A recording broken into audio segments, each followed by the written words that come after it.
నమస్తే, నేను మీ అవతార్ అనసూయ. ఆంధ్రప్రదేశ్ మరియు తెలంగాణలో ప్రజాగళమే ఆయుధంగా పనిచేస్తున్న GMK9 టీవీకి స్వాగతం.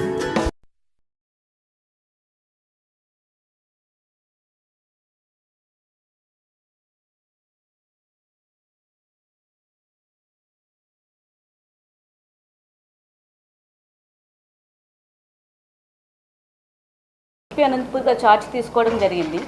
సో మీ అందరికీ తెలుసు, ఇప్పుడు పోలీసులుగా మా యొక్క బాధ్యత శాంతియుతంగా కౌంటింగ్ అనేది జరగాలి అండ్ హింసను అరికట్టడం, శాంతి భద్రతలు మన డిస్టిక్లో ఉండేలాగా చూసుకోవడం నా ప్రధాన లక్ష్యం ఇప్పుడు. సో ఆ దిశగానే ప్లాన్ ఆఫ్ యాక్షన్ ప్రిపేర్ చేసుకోవడం జరుగుతుంది. అలాగే మా పోలీస్ టీంతో అంతా కూడా చర్చించి ఈ విధంగా మేము ముందుకు సాగుతాం. అండ్ వీఆర్ కాన్ఫిడెంట్ దట్ ఈ కౌంటింగ్ ఏదైతే ఉంటుందో ఆ సమయంలో ఎటువంటి హింసకు తావు లేకుండా జరుగుతుందని నేను గట్టిగా నమ్ముతున్నాను. Thank you very much.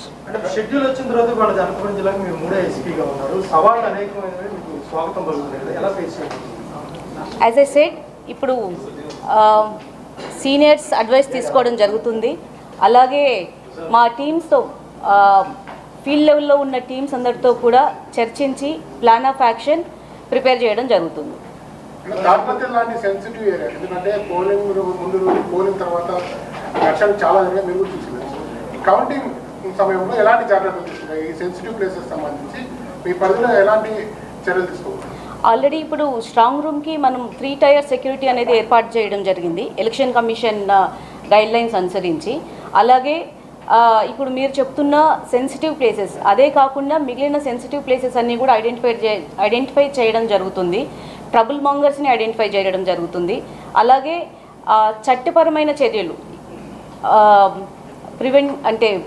Preventive actions కావచ్చు, ఇంకా ఆల్రెడీ అఫెన్సెస్లో ఇన్వాల్వ్ అయిన వాళ్ళని అరెస్ట్ చేయడం కావచ్చు, ఇలాంటివన్నీ కూడా చేయడం జరుగుతుంది. మీకు మేము ఎటువంటి ప్లాన్ ఆఫ్ యాక్షన్ చేస్తున్నామనేది మీరు just give me some time, maybe day or 2. I would be able to tell you completely after discussing with my field teams. Okay, thank you so much. And మీ దగ్గర నుంచి feedback కూడా